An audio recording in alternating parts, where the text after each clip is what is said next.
Dear student, welcome to study with care YouTube চ্যানেলে তোমাদের সকলকে স্বাগত। আশা করি সকলে ভালো আছো। তো বন্ধুরা, দীর্ঘদিন আমি আলোচনা করেছি ডাব্লিউবিপি এবং কেপি কনস্টেবলের জিকে প্র্যাকটিসের। তো আজ আমি আলোচনা করতে চলেছি, যেমন গতকালকের ভিডিওতে আমি তোমাদের বলে দিয়েছিলাম যে আজকে থেকে চালু করবো কিছু নতুন ক্লাস, সাবজেক্ট ওয়াইজ কিছু জিকে থাকবে। তো সেক্ষেত্রে প্রত্যেকটা সাবজেক্টের বিভিন্ন টপিক সম্বন্ধে যখন তোমাদের একটা আলাদা ধারণা তৈরি হবে, সেক্ষেত্রে পরীক্ষায় কিন্তু প্রত্যেকটা কমন তোমরা 100% পাবে এবং সেক্ষেত্রে ভুল হওয়ার সম্ভাবনা কিন্তু খুব কম থাকবে। তো সেক্ষেত্রে আজ আমি আলোচনা করব মুসলিম ইনভেশন অফ ইন্ডিয়া বা ভারতে মুসলিম আক্রমণ। এই টপিক সম্বন্ধে যত কোশ্চেন আছে এর বাইরে কিন্তু কোনো কোশ্চেন থাকবে না। এবং আজ যে কোশ্চেনগুলো আলোচনা করব, তোমরা দেখবে বিভিন্ন ভালো ভালো পরীক্ষায় কিন্তু কোশ্চেনগুলো এসেছে, যেমন স্টেট পিএসসি, ইউপিএসসি বিভিন্ন পরীক্ষাগুলি এসেছিলো। সেক্ষেত্রে এই প্রশ্নগুলি WBCS, state PSC, PCS, UPSC, SSC, CGL প্রত্যেকটা পরীক্ষার জন্য কিন্তু গুরুত্বপূর্ণ। তো যাই হোক, শুরু করছি আজকের গুরুত্বপূর্ণ জিকে প্রশ্ন উত্তর। কোশ্চেন 1, হিন্দু শব্দটি বা হিন্দ ভারতের জনগণের জন্য প্রথম কারা ব্যবহার করে? তো এখানে সঠিক উত্তর করবো অপশন ডি। অপশন ডিতে হচ্ছে আরবরা। তাহলে হিন্দু শব্দটি প্রথম জনগণের জন্য ব্যবহার করে কারা? আরবরা। Option D correct answer. আক্রমণ হয় কত সালে? তো এখানে সঠিক উত্তর করবো অপশন সি। অপশন সিতে আছে 711 খ্রিস্টাব্দে ভারতবর্ষে প্রথম মুসলিম আক্রমণ হয়। কোশ্চেন 3, বলছে নবী হজরত মোহাম্মদ শাহ কত সালে জন্মগ্রহণ করে? তো এখানে সঠিক উত্তর করবো অপশনে 570 খ্রিস্টাব্দে। অপশনে কারেক্ট অ্যান্সার। কোশ্চেন 4, বলছে মক্কা কোথায় অবস্থিত? তো এখানে সঠিক উত্তর করবো অপশন ডি, সৌদি আরবে। তো যাই হোক বন্ধুরা, তোমাদের উদ্দেশ্যে একটাই কথা, তো তোমরা এই প্রত্যেকটা পরীক্ষা প্রশ্ন নিচে দেখবে এই প্রশ্নগুলো কত সালে কোন রাজ্যে এসেছিল, কোন পরীক্ষায় এসেছিল প্রত্যেকটা কিন্তু দেওয়া আছে। সেক্ষেত্রে তোমরা কিন্তু অবশ্যই এই কোশ্চেন সম্বন্ধে একটা ধারণা তৈরি হবে যে কোশ্চেনগুলো কত গুরুত্বপূর্ণ কোশ্চেন। তো সেক্ষেত্রে তোমরা অবশ্যই এটা দেখে নিও যে কোন সালে কোথায় এই প্রশ্নগুলো পরীক্ষায় এসেছিল। তো যাই হোক, পরবর্তী কোশ্চেন 5, মোহাম্মদ বিন কাসিম কত সালে সিন্ধু জয় করে? তাহলে এখানে আমরা অপশনগুলো দেখে নেব। তাহলে কোশ্চেন 5-এর অ্যান্সারটা করবো আমরা অপশন সি। অপশন সিতে রয়েছে 712 খ্রিস্টাব্দে। তাহলে মোহাম্মদ বিন কাসিম কত সালে সিন্ধু জয় করে? 712 খ্রিস্টাব্দে। কোশ্চেন 6, ভারতের প্রথম মুসলিম আক্রমণকারী কে ছিলেন? তো এখানে সঠিক উত্তর করবো option C, Mohammad bin Qasim. Option C correct answer. Question 7, ভারতের প্রথম মুসলিম আক্রমণকারী কে ছিলেন? সরি, এটা কে না, এটা কারা হবে। বলছে ভারতের প্রথম মুসলিম আক্রমণকারী কারা ছিলেন? তাহলে এখানে আমরা অপশনগুলো দেখে নেব। তাহলে কোশ্চেন 7-এ কী ছিল? ভারতের প্রথম মুসলিম আক্রমণকারী কারা ছিলেন? তো সেক্ষেত্রে আমরা সঠিক উত্তর করবো অপশন সি। অপশন সিতে আছে আরবরা। আরবরা প্রথম ভারতে ভারতে আক্রমণ করে। কোশ্চেন 8, মোহাম্মদ বিন কাসিম কে ছিলেন বা মোহাম্মদ বিন কাসিম কোথাকার অধিবাসী ছিলেন? তো সেক্ষেত্রে আমরা সঠিক উত্তর করবো অপশন সি। অপশন সিতে আছে আরব। তাহলে মোহাম্মদ বিন কাসিমের বাড়ি কোথায়? আরবে। কোশ্চেন 9, নিচের মধ্যে কে গজনভিদ রাজবংশের প্রতিষ্ঠাতা ছিলেন? তো এখানে সঠিক উত্তর করবো অপশন এ। অপশন এতে আছে অ্যালাপ্টিজিন। অপশনে কারেক্ট অ্যান্সার।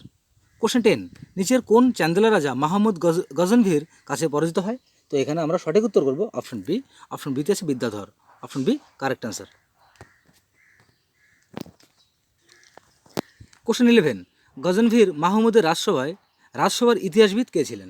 তো এখানে আমরা সঠিক উত্তর করবো অপশন বি। অপশন বিতে আছে উদ্বি। Option B correct answer. Question 12, শাহনামার লেখক ফিরদৌসি তিনি কার রাজসভার সঙ্গে যুক্ত ছিলেন?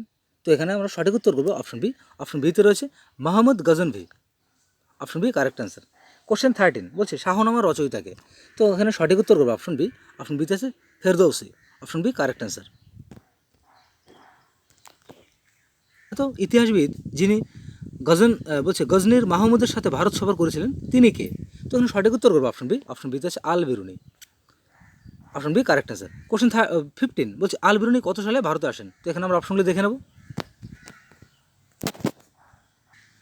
তো বলছে আল বিরুনি কত সালে ভারতে এসেছিল? তো এখানে সঠিক উত্তর করবো অপশন সি। অপশন সি হচ্ছে খ্রিস্ট একাদশ শতকে। Option C correct answer. Question 16, বলছে কোন পণ্ডিত মাহমুদ গজনির সাথে ভারতে আসে? তো এখানে সঠিক উত্তর করবো অপশন বি, আল বিরুনি। তাই দেখো, একটা কোশ্চেন কিন্তু বিভিন্নভাবে পরীক্ষা আসতে পারে। বলছে কোন পণ্ডিত মাহমুদ গজনির সাথে ভারতে আসে? আল বিরুনি। তো এই সেম সেম কোশ্চেন, একটা কোশ্চেন আগে হয়তো আমি বলেছি। তো সেক্ষেত্রে দেখবে প্রত্যেকটা কোশ্চেনের সঙ্গে একটা কোশ্চেনের মিল আছে এবং একটা কোশ্চেনই ঘুরিয়ে ফিরে পরীক্ষায় কীভাবে এসছে। তো যাই হোক, পরবর্তী কোশ্চেন 17, আল বিরুনি সম্পর্কে নিচের কোনটি বা কোন বক্তব্যটি সঠিক নয়? তো এখানে সঠিক উত্তর করবো অপশনে। অপশন এতে আছে তিনি একজন ধর্মনিরপেক্ষ লেখক ছিলেন। এটি সঠিক নয়, বাকি প্রত্যেকটা সঠিক। তাহলে বাকি কী আছে? তার লেখা ভারত দ্বারা প্রভাবিত হয়েছিল। গেল। বলছে তিনি একজন সংস্কৃত পণ্ডিত ছিলেন। তিনি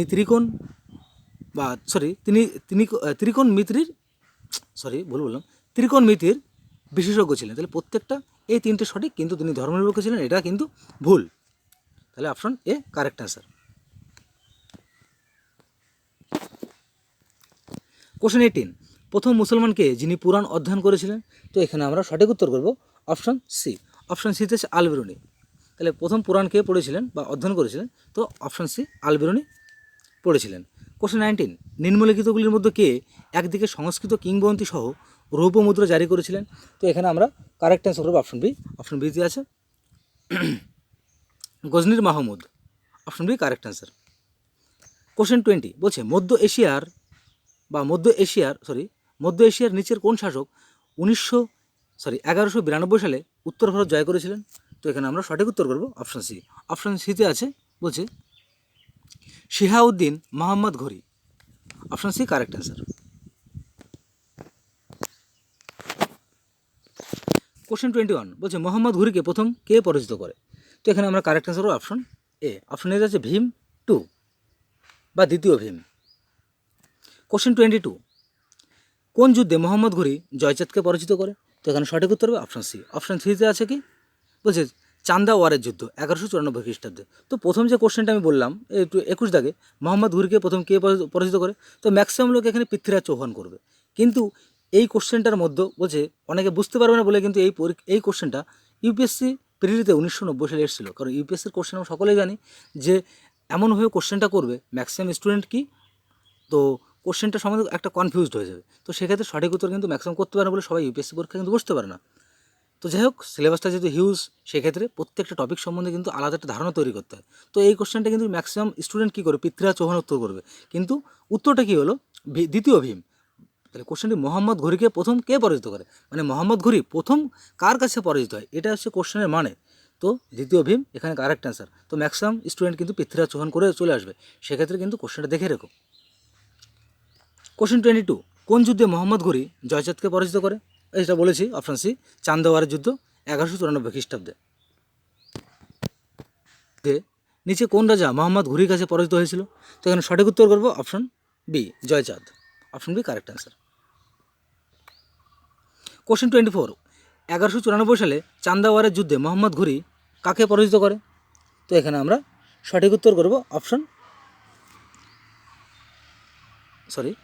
কোশ্চেনটা আবারও বলছি, 1194 সালে চান্দা ওয়ারের যুদ্ধে মোহাম্মদ ঘুরি কাকে পরাজিত করে? তো এখানে সঠিক উত্তর হবে অপশন বি জয়চাঁদকে পরাজিত করে। কোশ্চেন 25, কোন যুদ্ধ ভারতে মুসলিম আধিপত্যের ভিত্তি স্থাপন করেছিল? তো এখানে সঠিক উত্তর হবে অপশন বি তরাইনের দ্বিতীয় যুদ্ধ। Option B correct answer.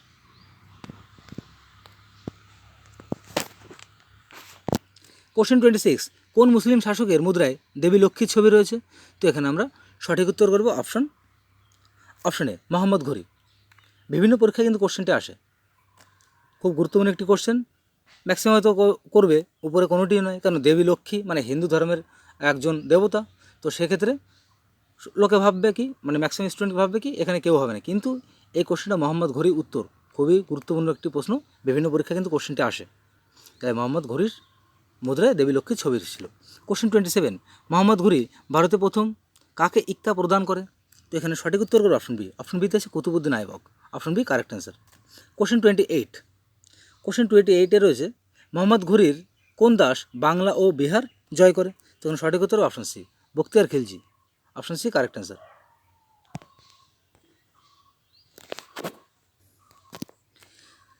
Question 29 বলছে প্রথমে এটা রয়েছে দাবি, নিচেরটা রয়েছে কারণ বা অ্যাসারশন এবং রিজন। তার দাবিতে ছিল মোহাম্মদ গজনি 17 বার ভারত আক্রমণ করে, আর কারণটা কি, তিনি ভারতে স্থায়ী মুসলিম সাম্রাজ্য প্রতিষ্ঠা করতে চেয়েছিলেন। তো বলছে এখানে প্রদত্ত কোড থেকে সঠিক উত্তরটি নির্বাচিত করতে হবে।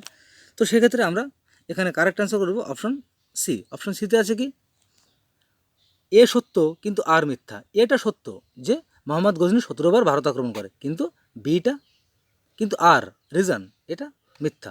তো সেক্ষেত্রে অপশন সি আমাদের তাহলে অপশন সি কারেক্ট অ্যান্সার।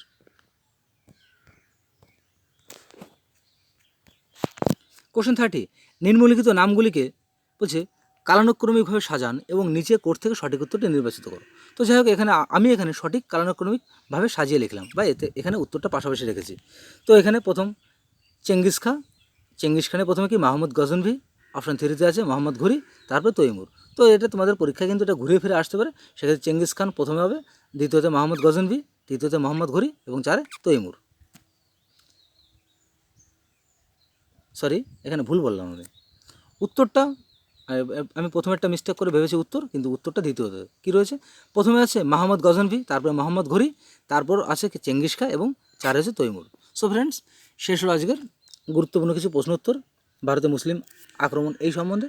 তো ভিডিওটি ভালো লেগে থাকলে অবশ্যই লাইক, কমেন্ট এবং শেয়ার করুন, এবং এই ধরনের ভিডিও নোটিফিকেশন পেতে অবশ্যই চ্যানেলটিকে সাবস্ক্রাইব করে পাশে থাকা বেল আইকনটি অন করতে ভুলো না। এবং এই কোশ্চেনগুলো তোমাদের কেমন লাগলো অবশ্যই কমেন্ট করে জানিও। তো আগামীকাল আমি আলোচনা করতে চলেছি ইন্ডিয়ান পলিটি থেকে একটি গুরুত্বপূর্ণ টপিক। তো সকলে ভালো থেকো, সুস্থ থেকো, দেখা হচ্ছে আগামীকাল ঠিক এই সময়।